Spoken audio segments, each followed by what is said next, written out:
Sister Circles, a holistic program for women of African descent navigating the prime time of their lives.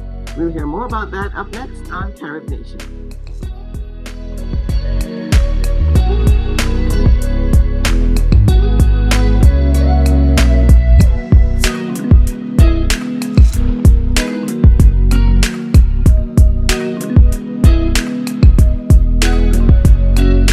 Welcome to Carib Nation.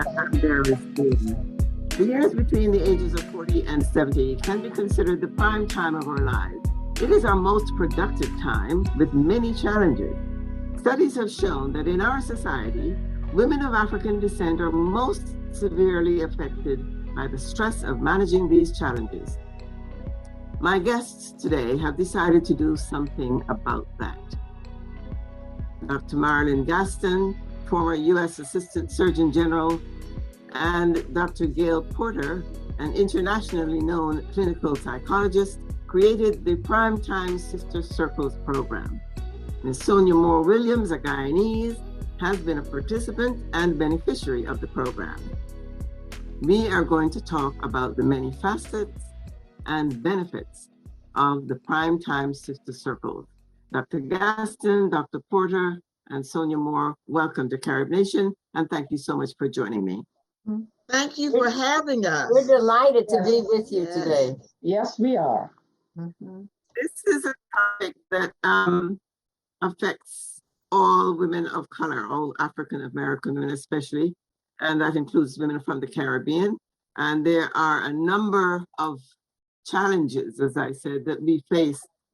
And we never stop to think that these 40 or 30 or 40 years are the most productive, the busiest, and the most challenging years of our lives. We navigate them, and as I talk with my own children now, and they look back and say, how did you do it? How did you raise 3 children and keep a job and keep a house and all of that? And you sit back and you think about it, and you think, oh my God, we actually did it. Well, how did we do it? We don't know. So, Dr. Gaston, in your position in public health, I know that you had a broad picture of what was happening. Give us an idea of some of the basic things that we forget and what you saw and what led you to create this program. Well, it was both, not only me, but certainly Dr. Porter. We've been friends for a long time. And, she was working in her field of psychology, and I'm a physician, so I was working as an MD. But we were both seeing national data that was distressing us in terms of we were the last, the least, and the lost. And the deaths, we were dying at rates greater than any other group of women in the nation. And so we started talking about it, and one night we found out we were on BET together on a panel, and we were surprised. And anyway, also on the panel was Pam Grier, if you remember her as a movie star. So the two of us, Pam Grier, and the mayor of DC at the time, Sharon Pratt Kelly. So there were 4 of us, and there was an in-studio audience that asked questions, but also we got a lot of phone calls. And one of the things we talked about, that we were all in midlife at that time, and how we really did not address the issues of midlife. We talk mainly about menopause, and that's about it. We don't talk about everything that, as you were mentioning, everything we're responsible for, we're dealing with every day. And Dr. Porter, as a matter of fact, had done a literature search on midlife and women. And we learned that midlife for us, those ages you mentioned, there's more growth in terms of, it's a stage of emotional growth, health growth, etc. And that the growth in that period is even greater than the growth our teenagers face in adolescence. Now that really got our attention. Really, yeah. Isn't that amazing? But also the other thing she found was that that stage is not really addressed by the federal government in terms of giving more money to it, having more programs address midlife. Now, you know, the baby, the early years, the children, pediatric stage is well funded, and the elderly phase is well funded, and a lot of programs at both ends of the spectrum. In the middle, it's almost like we as a society have just accepted that as a time when we're all settled. You know, we're in our careers, we're doing what we want to do, we're usually married, we're taking care of our kids. So we've adjusted to that. But as we have learned through the what, 20 years now, Gay, that we've been dealing with midlife, Right. That's not the case. And certainly not for us as women. So I'm glad you started talking about that. Yes. Yes. As I said, we tend to just sort of float through it, and then suddenly we wake up and it's retirement time. What happens? Yes, Right. that's right. And there's been all that growth that we are not even aware of, as a matter of fact.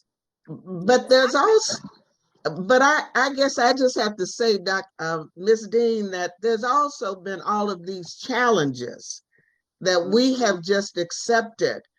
And it's been costly because I was directing a school-based program for Hopkins, and I had mental health clinicians on a full-time basis in 19 schools. And what I saw was that so many of the caregivers were women who were grandmothers. And so you had them not only being concerned about their adult children, they had primary responsibility for their grandchildren.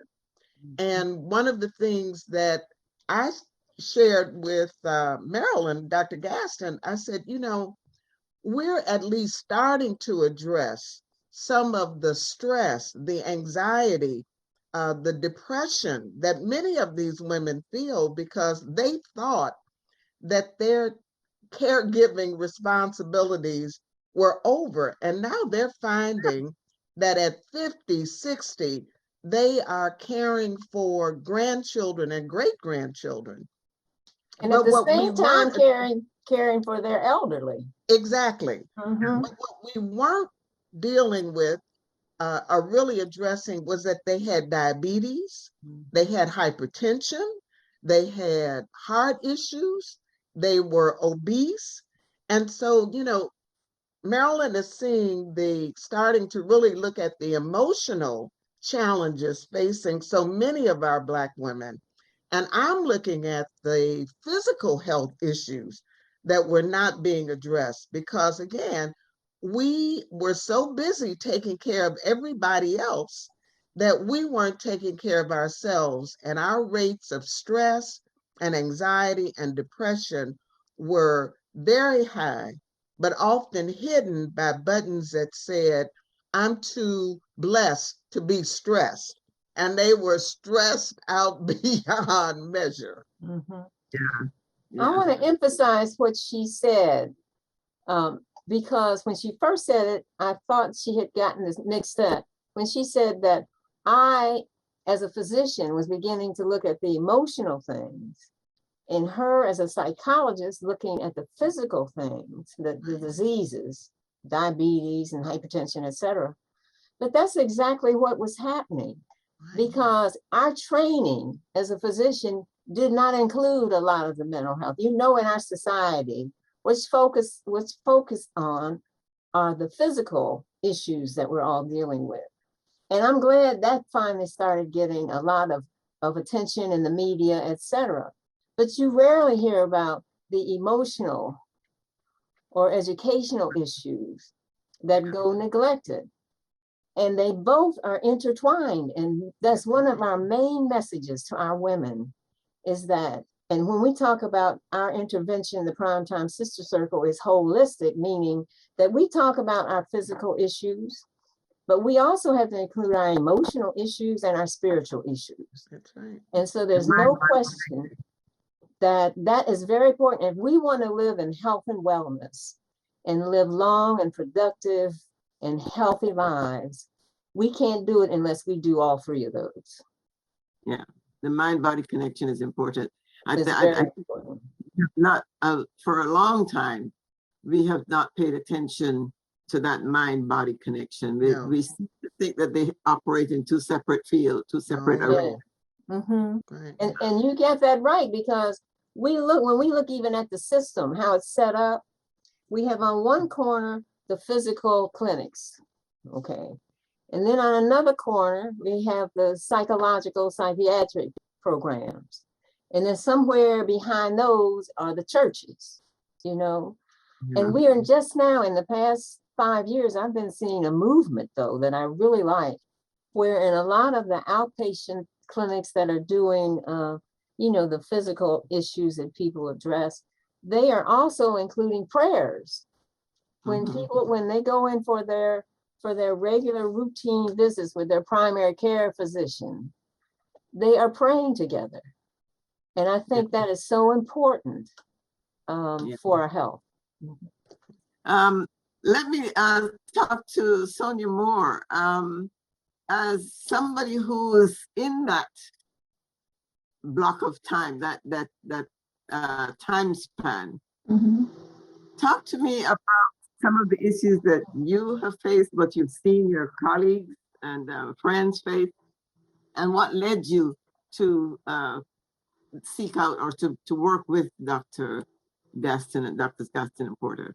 Well, let me tell you, I was finding that in my family, I was discovering and realizing there was cancer present, you know, and so I had this urge to really always seeking to be more healthy. And one day I was reading the Beacon and I saw Primetime Sisters and was talking about Dr. Gaston and Porter. I said, yes, this is it. I called them immediately. I kept calling. I said to the administrator, I have to be on a program.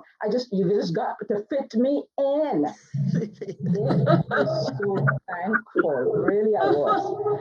And, you know, just doing the program, I find that I am more mindful and conscious of me. Because one of the things the doctors did in their book, they said, you must be your number one priority. I took that really seriously. So, and what I like about it too is the sisterhood in the class. You know, everybody shared with each other and it was kept there. What was discussed there was kept there. Right. And yeah, I really like that sisterhood. And the other thing I liked, I never even shared that with the doctors. You know how people keep their Bible at the side of their bed? I keep my prime time book at the side of my bed. Because at the back of it, they have some references and I have it all marked up, you know, because sometimes you need to use those references. Right.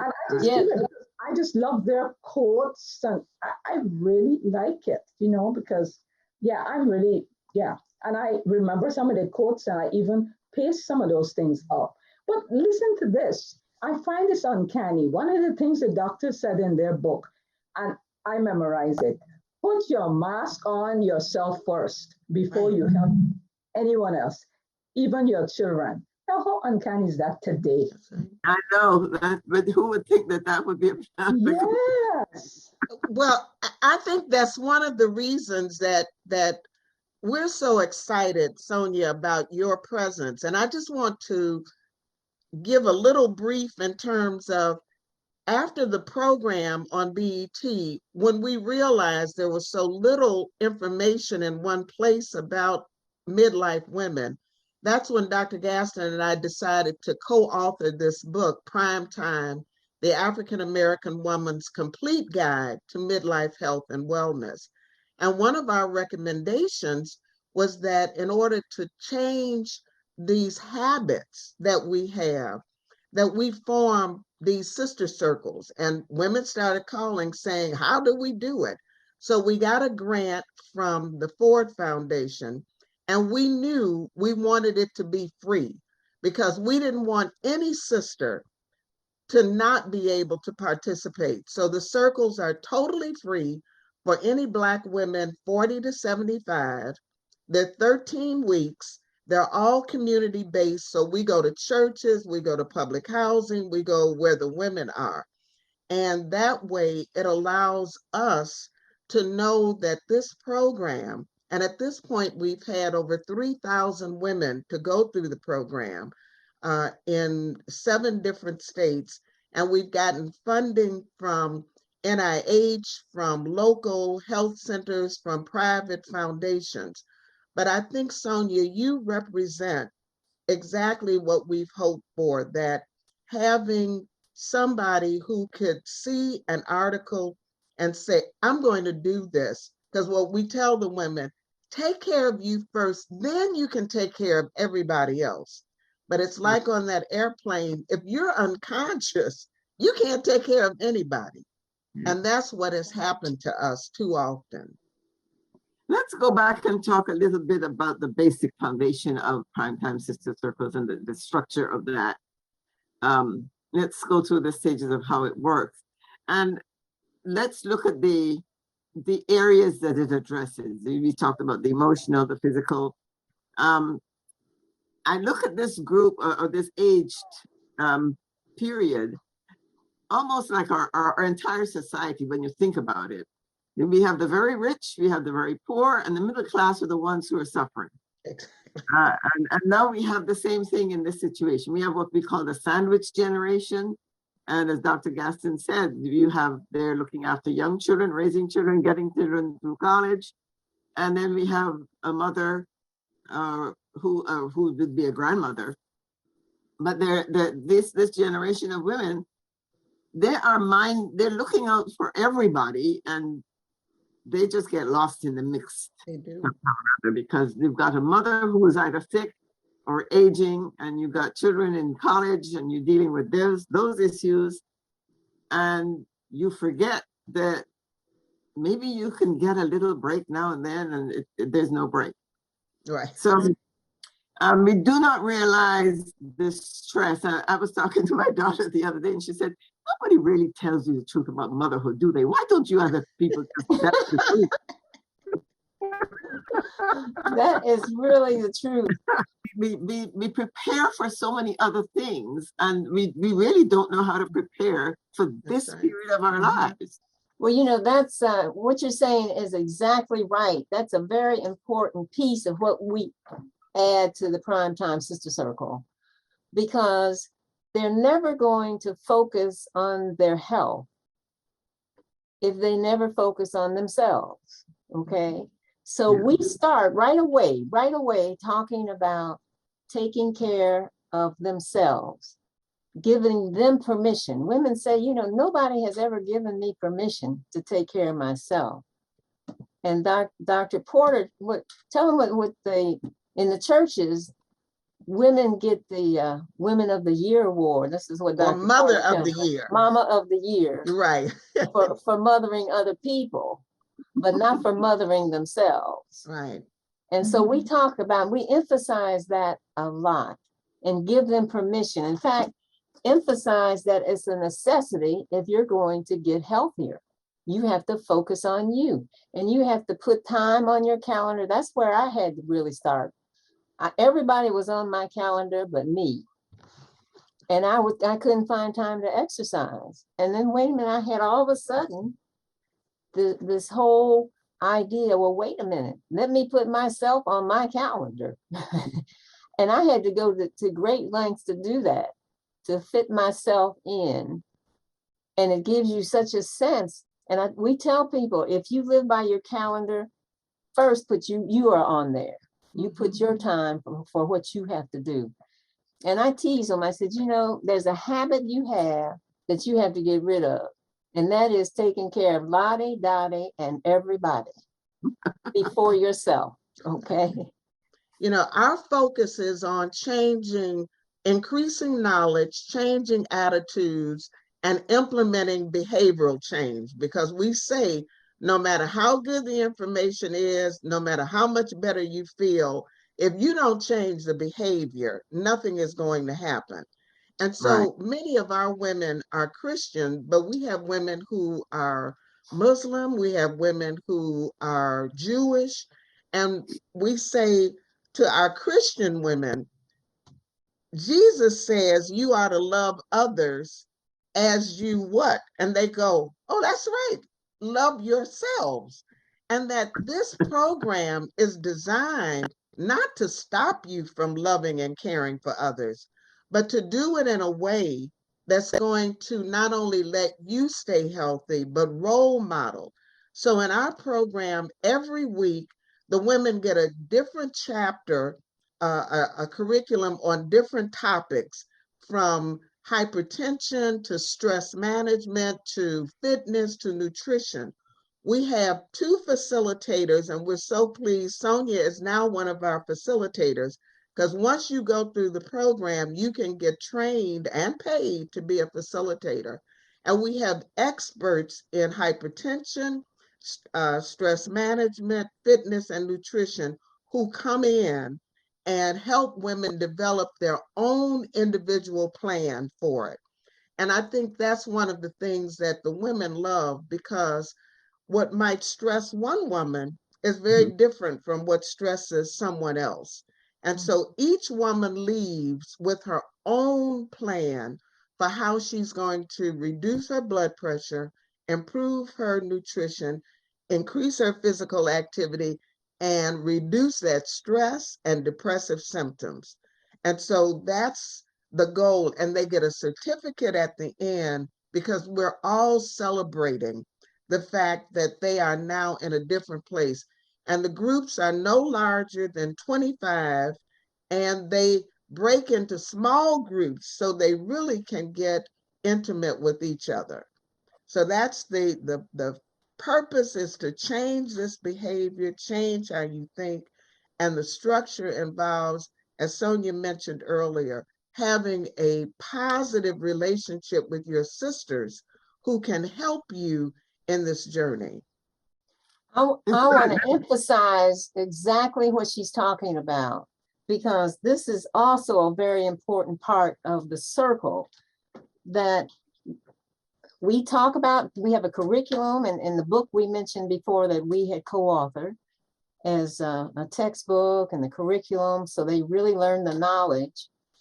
And there's no question that we then, as she said, we begin to help them change the behavior and get habits of health. All of us have habits of disease, all of us. Dr. Porter and I do too. And you have to repeat habits of health so that it really becomes almost second nature to you. A habit is something that you do, you don't even have to wait, you don't even have to think about it. Think about a habit of health that you do every day and everybody else does. And the answer to that is brush our teeth. If we don't brush our teeth every day, first of all, we do it without even thinking about it. If we don't do it, we don't feel right the whole day. We're just not right when we haven't brushed our teeth. And because of that, whenever we move around outside of our home or whatever, we take our toothbrush and toothpaste with us and our floss. Well, that's what we help them to do with their exercise equipment, their gyms. When they go on vacations, take your equipment so you can exercise, everything you want to do to have your habit of health. Don't stop doing your habits of health. And so that is very important, that they learn how to monitor their own health issues and how to monitor these habits of health. For instance, self-care, when they say, when they feel emotional, when they tell their mother especially, that I don't have time today, Mom, I'll come back, whatever. When you do your self-care and tell your mom, just wait a minute, I have to first do my self-care, and you get in that habit, it's not as emotional and hard for you to do as it was before. Also, learning how to take your own blood pressure is very important. See, usually no one teaches us how to monitor our own blood pressures and how to monitor our waist circumference and how to monitor our weight the way we should monitor it with the BMI, et cetera, et cetera. That is very important. And we put it in the context of caring for your healthy self, self-care. I want to tell you a story. Before, when we started, and for what, maybe 5-10 years of having the circles, we had nurses come in and take the blood pressures for us. Okay. Then we said, no, they need to know how to monitor their own blood pressure. So we started giving everyone in the circle free. Now everything is free, giving them their own monitors and their own blood pressure cuffs. And guess what? Their blood pressures came down more once they started monitoring than it did when the nurses were coming in. Fascinating. And yes, and one of the women, we had a focus group with them and said, why do you think you're doing so much better with your blood pressure than before? And what we heard was a statement that we both use all the time. They said, you know, once we learned how to read a food label, and especially take our own blood pressure, they really were excited. They didn't know, they kept saying, I didn't know I could take my own blood pressure and as good as the doctor's is. And they said that really gave us ownership of our health. Ownership of their health. And that's really what we're doing in the Primetime Sister Circle.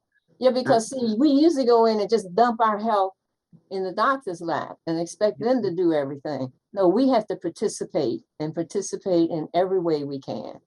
It's a form of empowerment. Yes. Yes. Take charge of your own life. Yeah. Yeah. Once you're responsible for it, you will respond. Yes. Yeah. I like the idea also that each individual has their own plan so that they don't feel that they have to live up to a standard for everybody or try to compete with anybody else. It's all about their own program and how they can help themselves. So I think that, Sonia, let me ask you in terms of the implementation and applying some of what you've learned in your day-to-day life. Give us an example of how you have seen this work and how you help others apply it, how it has worked for you. You know, I like that the doctors, like they said, they had the experienced instructors, you know, the dietitian and helping you to read labels and, you know, all those things stuck. And I was always very interested in always into exercise, but just listening more about how you can improve yourself and the things you can do and going through chapter by chapter in this book. So I am just different now. It's all about, like Dr. Gaston said, I have myself on my calendar first. So my life is just different. It's all about health first. So I'm always seeking things to make me better. And if I can make me better, it will help others around me too. Right. Give me an example of one of your own schedules, so to speak. Okay, let's say, for example, I have formed a women's group and we walk on Saturdays in the gardens. I also are part of a DHHS health, African American Health Initiative plan that I'm part of attending, along with you, Darius. And those are two of the important things. I always ensure I put me first. I take a break every day at lunch to go walk or do hula hoop or something. I just put myself first, like they say. And you see, the thing is, I use the book as a guide. So I'm always with a quote or something. And that has always influenced me. I pick the book up and I just look at a quote and meditate on it. And I think it's just changing how I am. So did you have... That's why I'm a facilitator. I want to influence women. Yes. Just like the doctors set out to do. I want to be a part. I'm very excited about that. The doctors need help. Yes, they do. It's their brainchild, and they need people to execute it. Right, because we spend 15 minutes and they don't see the whole picture. but to be able to follow your own program and your own changes. Now, did you yourself see any physical changes, or was that a goal of yours to see any physical changes, or was it mainly your whole, just your well-being and your mental attitude? I think it's influenced me with my health. You know, every time I go to the doctor, I'm very pleased with my results. And it has kept me in my same clothes for years, so I appreciate that. I appreciate that too. I have the same. I'm very fortunate to have to be able to say the same thing. I wear clothes for forever and ever because I don't change much. But and I did not know about the program, but I've learned through different routes, and as you said, through the African American Health Program. That is, I joined that program really just out of curiosity and became a disciple. Because I was really impressed with the education and the program that they did, because these programs are very necessary, especially Absolutely. in Absolutely. the African realm. We need Yes.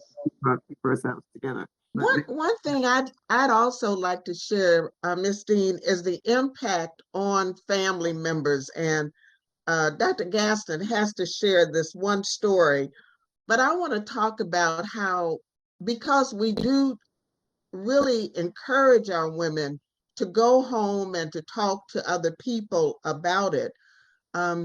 We had, in fact, this was at the first church that we did a circle. One of the members of the congregation was feeling extremely sad and depressed. Her husband had stopped at a stop sign and had a massive heart attack and died. And the other women in the congregation said to her, you know, we're getting ready to start this primetime sister circle, and we think it could really make a difference for you. And so the facilitators encouraged her, go home, you know, you're going to start making changes. And her son was living with her. He was in his 30s and was really starting to get obese. And she reported back to the group how when she started changing what she was cooking, he told her, he said, Mom, I don't want this stuff. And she said, well, then cook your own. She said, but I am going to do whatever I can. And given the fact that your father died from a heart attack, I think you need to start looking at this. Well, at the end of the 13 weeks, as I said, we have a celebration and the women get certificates. He came to the ending and he said to us that he was there because he wanted to thank us for not only saving his mother's life, but for saving his life, and showed us where he had gone down 2 sizes in terms of his shirt sizes. He brought the shirt and said, look at this. But that we know that when we get healthy, it doesn't just impact on us. It's going to impact on all the folk around us. And Marilyn, you have to tell them this other, we have many stories, but this is another one of our favorites. Yeah, this is definitely, well, it's certainly one of mine. And of course, all of our stories are true. None of this is made up. So this involves a grandmother that entered the circle in DC. And whenever they enter for the first time, when they get ready to go home, the facilitators tell them, whoever's in the house with you, tell them what you're doing, that you joined this program, you're going to start eating differently, you're going to get healthier, and that welcome them to join you as you learn that you can learn with whoever's in the circle. So she went home to her little one. She had a 9-year-old grandson that she was living with, just the two of them in the house. And she had adopted him because her daughter, his mother, had died from HIV/AIDS. So the two of them were in the house. So she sat him down and she said, baby, your Nana has joined this program called Primetime Sister Circles. And he said, oh, good. What is that? She said, that's a program that's going to help me get very healthy enough to live to see your grandchildren. And he said, oh, great, Nana. She said, and you can walk when I walk, you can eat what I eat, et cetera, et cetera. So they started off, and she was teaching him everything she was learning. One day she told her sisters the following week when they had a circle, she said, you know, we went shopping, he went with me, and he was running around the store looking at what 9-year-olds look at. And she said, and they had a sale on Doritos. And she said, I loaded up my basket on Doritos. She said, I knew I shouldn't be eating these Doritos, but I did. I got my salsa and everything. And so she put it on the belt, and he came running up. And he grabbed a bag of Doritos, and he said, Nana, what is this? And she said, those are Doritos, baby. He said, I know they're Doritos. Did you look at this food label? Do you know how much? She had taught him how to read the food label. A 9-year-old. I would never have thought of doing a 9-year-old. And he said, did you see how much salt was in here and how much fat? And guess what? They're only talking about 5 Doritos. And I know you're going to eat the bag. So he took them all up and gave them back to the cashier and said, my Nana's not eating any of these because she's going to live long enough to see my grandchildren. That's right. Wow, that is a powerful Isn't it? That's a powerful story.